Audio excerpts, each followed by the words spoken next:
Shalom, selamat malam. Kembali lagi bersama kami di Sakti Talk episode kedua. Ya. Sakti Mania. Mantap. Kali ini kita kedatangan tamu spesial, yaitu Mas Christian Bayu Prakoso. Selamat malam Mas Christian Bayu Prakoso.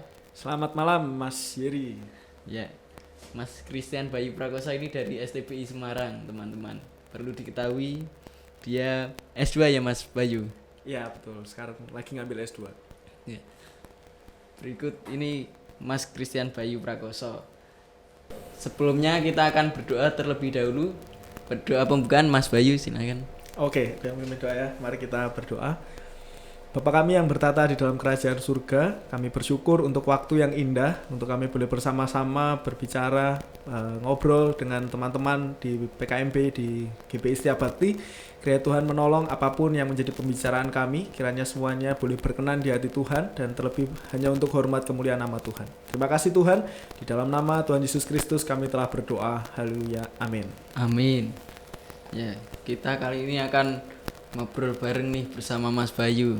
Siap-siap. Dengan persoalan yaitu alasan penghalang anak muda, remaja zaman sekarang yang jarang yang terpanggil pelayanan sepenuh waktu. Oke, temanya berat ya? Ya, lumayan berat ini Mas. Saya aja sampai deg-degan ini membawakannya. Tidak usah deg-degan bro, santai aja.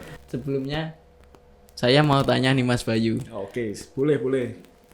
Menurut Mas Bayu arti dari panggilan ini apa sih Mas Bayu? Oke, arti dari panggilan ya, atau biasa orang sebut calling gitu ya, atau panggilan. Memang kita sebagai anak-anak Tuhan kita punya dua panggilan ya. Kita punya dua panggilan. Yang pertama panggilan umum, kemudian yang kedua panggilan khusus ya.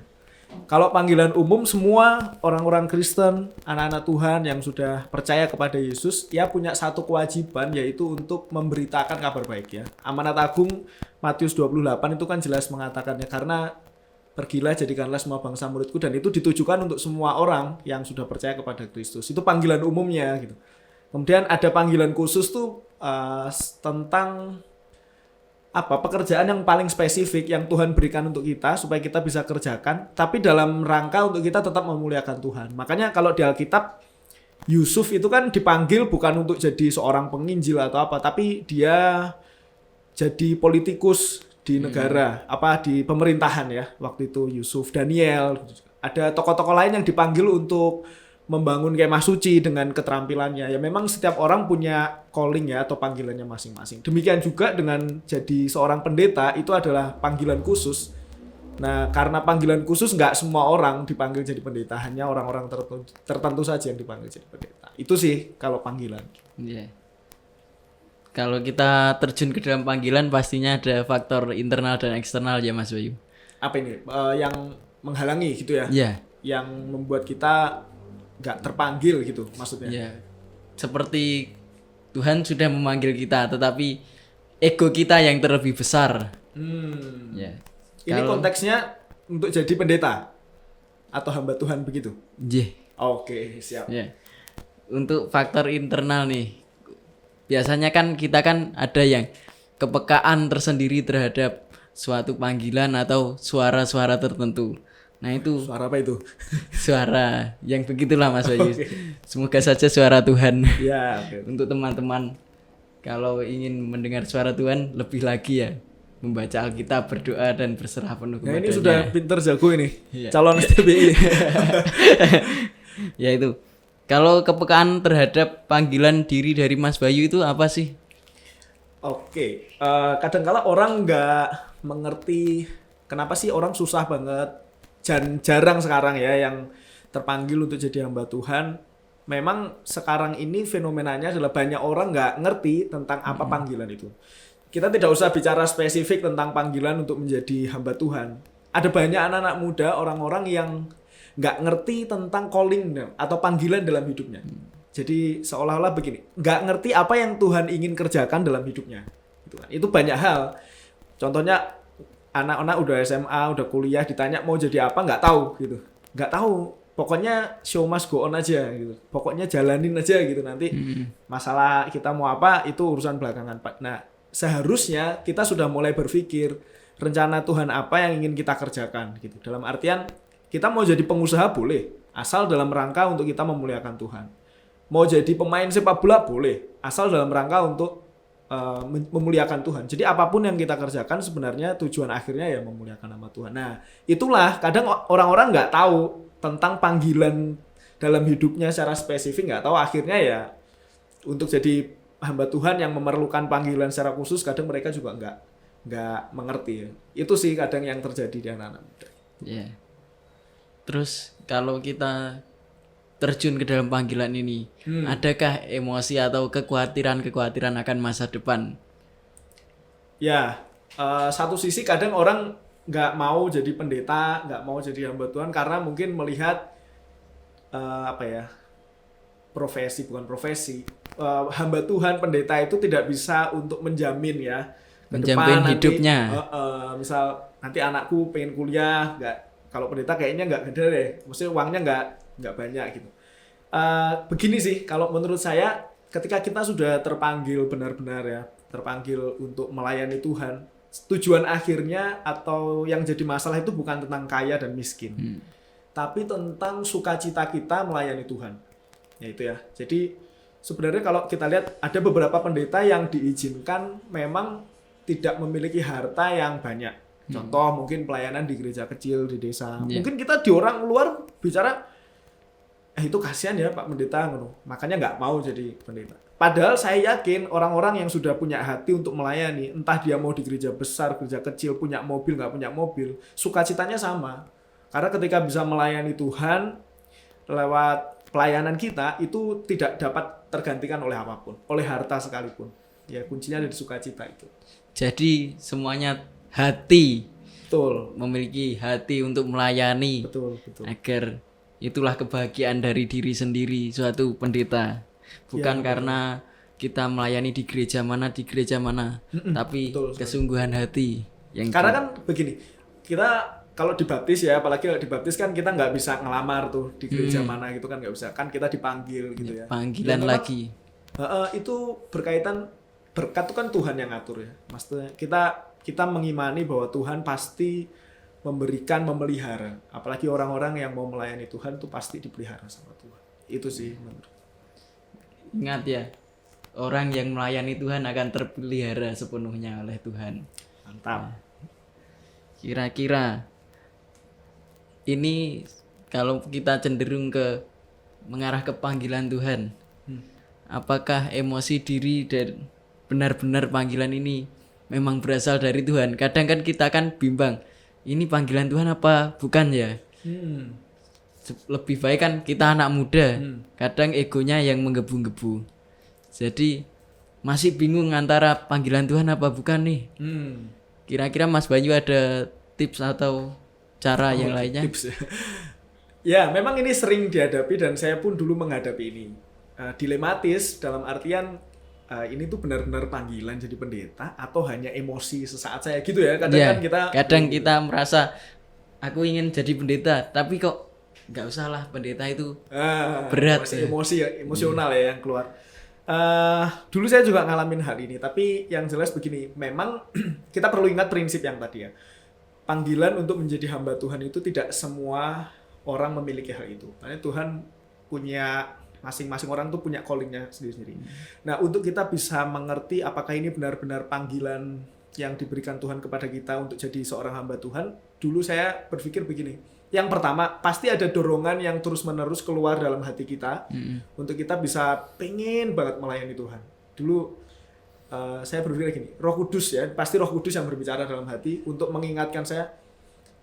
Biasanya ciri-cirinya adalah kita selalu terdorong untuk pengen melayani Tuhan, melakukan pekerjaan-pekerjaan para hamba Tuhan. Contoh, kalau diajak kunjungan tuh senang gitu. Kalau diajak untuk mendoakan orang tuh senang. Diajak untuk PI senang gitu ya. Nah itu kalau waktu itu saya begitu nyaman sekali, sukacita sekali ketika pendeta saya waktu itu mengajak saya untuk hal demikian. Itu yang pertama. Biasanya ada dorongan yang muncul dalam diri kita untuk kita senang ngelakuin tentang hal-hal pelayanan di gereja. Kemudian yang kedua itu berbicara tentang damai sejahtera. Damai sejahtera itu begini. ketika kita melakukan sesuatu hal yang lain, contoh ya, di luar gereja, dan itu menjadi penghasilan utama kita, kadang kita merasa itu nggak damai sejahtera. Karena pikiran kita selalu ingin kita melayani di gereja, pikiran kita selalu ingin mengunjungi jemaat gitu. Ketika kita melakukan pekerjaan lain, ya mungkin itu baik, benar gitu. Tapi dalam hati kita seolah-olah nggak damai. Nah itu kadang ketika kita udah ngelakuin hal lain, dan kita merasa nggak damai, itu benar-benar berarti kamu dipanggil Tuhan untuk melayani Tuhan. Yeah. Ada dua itu sih menurut saya tipsnya. Itu tadi faktor yang membentuk diri Mas Bayu untuk menjadi hamba Tuhan, menjadi pelayan Tuhan. Betul sekali. Kan kita kan kalau ada faktor di dalam diri, apa ada faktor yang dari luar untuk membentuk Mas Bayu menjadi seorang pelayan Tuhan? Ini faktor yang biasa menghalangi gitu ya? Iya. Untuk kita jadi hamba Tuhan gitu. Faktor dari luar. Tadi kan Dari kita udah luar. ngobrol dari dalam ya. Kalau dari luar kira-kira biasa lingkungan ya. Lingkungan itu bisa dari keluarga, bisa dari teman, bisa dari manapun. Asal itu dari luar diri kita. Biasanya orang tua nggak ngebolehin gitu ya. Menurut saya sih kalau orang tua itu begini. Saya juga mengalami hal itu. Waktu itu orang tua saya juga melarang waktu itu. Saya punya pertama pengen jadi pendeta. Waktu SMA orang tua saya juga melarang itu. Memang kadang ada banyak orang tua yang berpikirnya begini bro. Sukses itu kaya. Ya. Iya, Dan pasti melihat kebanyakan orang berpikir seperti itu. dan ketika jadi pendeta kayaknya susah jadi orang kaya gitu. Nah, paradigma itu yang sebenarnya harusnya dirubah, nggak seperti itu. Karena ketika sukses tuh menurut saya arti sukses adalah ketika kita bisa melakukan sesuatu yang kita sukai dan itu seturut dengan kebenaran firman Tuhan. Nah, itu. Nah, kadang orang tua masih berpikir gitu. Ada orang tua yang mikir gini juga. Merasa kalau kita itu belum mampu. Kan dia yang membesarkan kita dari kecil gitu ya. Tapi kemudian aduh Le, kamu tuh sebenarnya belum bisa jadi seorang pendeta. Kamu tuh kemampuanmu masih sekian gitu. Kadang orang tua ada yang berpikir meremehkan gitu, kita. meremehkan gitu ya. Nah, menurut saya kita harus buktikan gitu ya. Memang ada benernya juga. Biasanya pilihannya ada dua kalau udah kayak gitu. Kamu kuliah dulu umum, baru nanti masuk ke STBI atau ke sekolah teologi, atau memang nggak boleh sama sekali. Nah, saya kena itu. Saya ada di pilihan yang pertama. Jadi saya disuruh kuliah umum dulu. Ya itu, tapi menurut saya it's okay sih. Itu bagian dari proses untuk mempersiapkan kita untuk jadi seorang hamba Tuhan. Kalau faktor eksternal sih itu, mungkin ada faktor lain ya. Biaya, mungkin kadang kan orang mikir biaya. Masuk STPI mahal atau gimana gitu. Tapi sebenarnya menurutku enggak sih. Di STBI atau dimanapun semua STT Baptis kita ya, itu pasti ada yang namanya donatur, sponsor. Asal kita punya tekad yang kuat, pasti Tuhan kasih jalan sih menurut saya. Ada banyak teman-teman saya yang kuliah nggak bayar oleh karena belas kasihan. Ya ini pasti dari Tuhan menggerakkan orang untuk memberikan sumbangan, donatur. Itu ada kok, banyak. Asal kita mau tetap kuat dalam panggilan itu bisa. Tapi biasanya ada kompensasi. Jadi misal nggak bayar kuliah, tapi dia harus ada berapa jam untuk bersih-bersih kampus gitu. Dan banyak teman-teman saya yang begitu dan bisa kuliah. Intinya tetap meskipun kita dibiayai, dibeasiswai, tetap ada kerinduan untuk melayani Tuhan dimanapun. Kita harus membayarnya semuanya. Tuh. Terus Gak usah khawatir pokoknya. Terus apa yang akhirnya membuat Mas Bayu yakin dan mantap untuk memenuhi panggilan Tuhan melayani sepenuh waktu? Kan ini kan jika dipikirkan orang biasa kan berat ya, memantapkan hati untuk memuliakan Tuhan, bekerja sepenuh waktunya untuk Tuhan. Apalagi kita masih muda nih. Wah, muda ya. Bener, aku juga masih muda. Berarti ini cerita pribadiku ya, pengalaman pribadiku waktu itu memang saya itu sudah mulai terpanggil jadi hamba Tuhan itu sejak dari SMA. Tapi saya pun waktu itu seperti yang Mas Yeri bilang, apakah ini hanya emosional waktu itu? Jadi belum benar mantap gitu ya. Jadi waktu itu saya mengutarakan kepada orang tua dan orang tua bilang kuliah aja dulu umum ya, seperti yang saya ceritakan. Ya waktu itu mungkin dalam hati kecil saya juga kok orang tua saya nggak percaya gitu. Tapi ya it's okay. Akhirnya saya kuliah umum dulu sampai akhirnya kuliah umum selesai, saya pingin masuk STB, tapi orang tua saya bilang kerja dulu gitu, cari pengalaman dulu yang lain gitu. Akhirnya saya kerja. Nah ini yang di fase ini saya akhirnya menyerah untuk istilahnya apa ya, dalam tanda kutip saya nggak bisa lari lagi dari panggilan gitu, karena Tuhan pasti selalu ingatkan dalam hati, Jadi saya kerja nggak nyaman, saya kerja gitu. Dan akhirnya saya memutuskan kalau seperti ini terus nggak ada damai sejahtera dalam diri saya bilang ke orang tua saya akan masuk STPI. Dan akhirnya kontrak kerja selesai, kemudian saya bisa daftar ke STPI. Gitu. Tapi waktu 7 tahun, saya perlu waktu 7 tahun dari SMA itu sampai sekarang untuk menentukan, oke, Tuhan, aku mau melayani Tuhan itu 7 tahun. Jadi Sangat waktu itulah luar yang biasa. membentuk. Ya. Membentuk dalam 7 tahun itu Ya, tidaklah betul mudah. sekali. Ini makna yang paling penting, merupakan makna yang paling penting mungkinnya bagi hidup Mas Bayu. Saya mau tanya nih, apa sih kesan pesannya Mas Bayu selama sekarang ini di STPI? Ya, kesan pesannya sih sukacita ya. Jadi kadang kan orang mendengar kata STBI itu, aduh menakutkan sekali ya, Iya, sekolahnya berat gitu. Balik lagi sih, ketika itu kita udah jadi panggilan, pasti akan sangat nyaman dan sukacita sih menjalani hal itu. Dan ya ini yang saya alami sih, saya sukacita gitu. Dan ini kan saya lagi masuk di semester kedua ya, di S2 gitu. Dan dalam waktu kurang lebih 1 tahun ini saya merasakan banyak hal. Yang pertama mindset saya berubah. Dulu saya beranggapan bahwa di STB itu hanyalah kalau cowok jadi pendeta, kalau cewek jadi istri pendeta. Ya kan biasanya begitu ya. Pastinya begitu image-nya. Image-nya ya, pandangannya, asumsinya begitu. Tapi ketika saya masuk di dalamnya ada banyak hal yang akhirnya membuat saya mengerti bahwa STB itu sebenarnya tidak hanya bicara tentang kalau cowok jadi pendeta, kalau cewek jadi istri pendeta. Karena sebenarnya lingkup teologi itu luas sekali. Jadi teologi itu bukan hanya untuk para hamba Tuhan, menurut saya ya. Sebenarnya orang siapapun sebenarnya ketika punya kesempatan bisa belajar teologi, begitu. Dan yang paling penting ini, saya punya beberapa teman saya itu mereka masuk ke STBI bukan untuk jadi pendeta, ada, dan itu sah-sah saja di STBI. Mereka ada yang pengusaha pengen memperlengkapi dirinya dengan ilmu teologi, karena ilmu teologi ya itu bicara tentang bagaimana kita berhubungan dengan Tuhan kan. Bagaimana diri untuk mendekatkan lagi kepada Tuhan. Iya betul, tentang ajaran-ajaran tentang Yesus, Allah dan sebagainya. Nah ada orang-orang teman-teman saya yang basicnya adalah pengusaha, sudah sukses, dan ada yang mengambil teologi untuk membekali supaya dia ketika menjalankan usahanya dia tetap ada di relnya Tuhan, di jalan yang benar. Ada teman saya yang suka desain, coba bayangin, orang desain tapi masuk STBI. Karena dia bilang apa? Saya pengen diperlengkapi supaya ilmu desain saya ini itu bisa berguna bagi Tuhan. Bagi Tuhan. Lewat apa ya? Dia bisa gambar untuk buku sekolah minggu, untuk pemuritan lewat gambar. Ya, luas sebenarnya STBI itu luas, bicara tentang hal luas gitu. Dan menurut saya sih nggak usah takut ya untuk masuk STBI. Minta maaf, STBI ataupun sekolah-sekolah teologi yang lainnya kan. Di Baptis ada beberapa sekolah teologi ya. Itu yang pertama, mindset saya berubah. Kemudian yang kedua itu bicara tentang memperlengkapi. Ya jadi selama 1 tahun ini saya merasa STBI memperlengkapi saya untuk dipersiapkan menjadi hamba Tuhan. Nah ini perlu diketahui nih teman-teman, kita perlu bangga bahwa STBI, Sekolah Tinggi Teologi Baptis Indonesia yang ada di Semarang, itu merupakan satu kampus teologi yang cukup baik, cukup unggulan, dan ketika saya masuk ke sana ada banyak orang-orang di luar Baptis yang masuk ke STBI. Artinya sebenarnya gereja-gereja dengan denominasi lain itu pun mengakui bahwa Baptis punya satu ajaran yang kuat.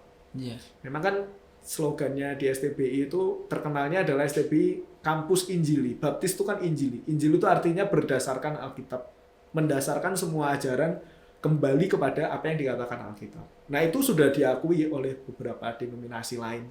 Makanya saya punya teman, ada yang dari Bethel, ada yang dari GSKI, ada yang dari Pantai Kosta banyak. Nah itu yang saya dapat.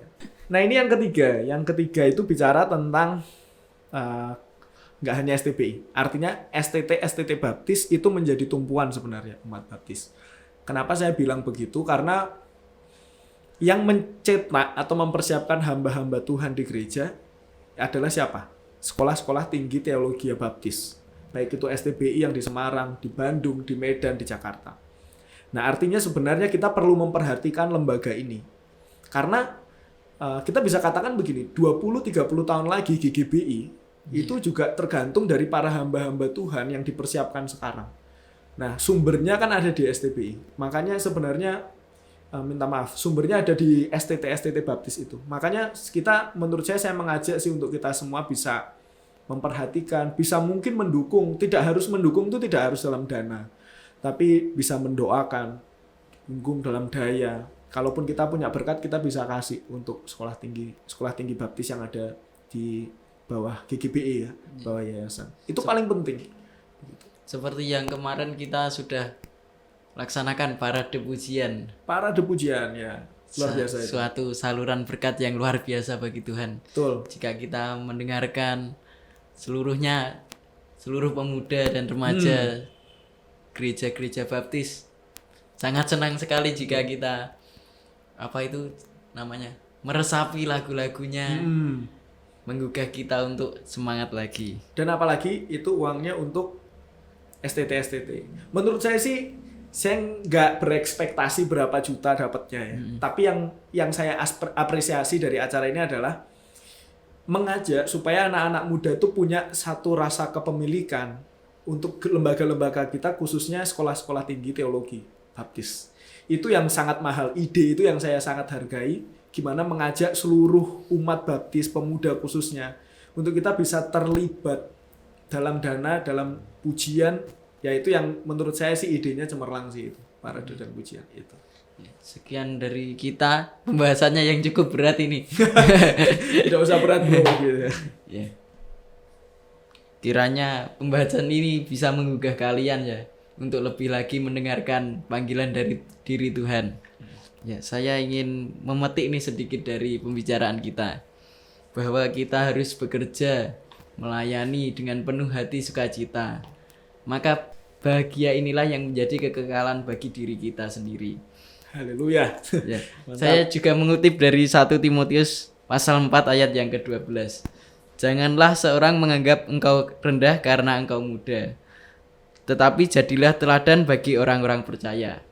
Dalam perkataanmu, dalam tingkah lakumu, dalam kasihmu, dalam kesetiaanmu, dan dalam kesucianmu. Terima kasih, saya Yeremia Lukiano dan Christian Bayu Prakoso. Ya, tetap stay di rumah saja. Kiranya Tuhan Yesus memberkati kita semua. Sampai jumpa di Sakti Talk berikutnya. Mari kita berdoa lagi supaya berkat kita melimpah. Mari kita berdoa. Tuhan Allah Bapa kami yang bertata dalam kerajaan surga, terima kasih Tuhan, Engkau telah memberkati kami semua, yaitu membentuk panggilan dalam diri kami, sehingga kami mampu Tuhan untuk lebih mendengarkan apa perkataanmu. Kiranya Tuhan, suplaian firman ini menjadi berkat bagi kami dan yang lainnya. Terima kasih Tuhan, terpujilah namamu. Di dalam nama Tuhan Yesus kami sudah berdoa, haleluya, amin. Selamat malam, Tuhan Yesus memberkati. Tuhan Yesus memberkati.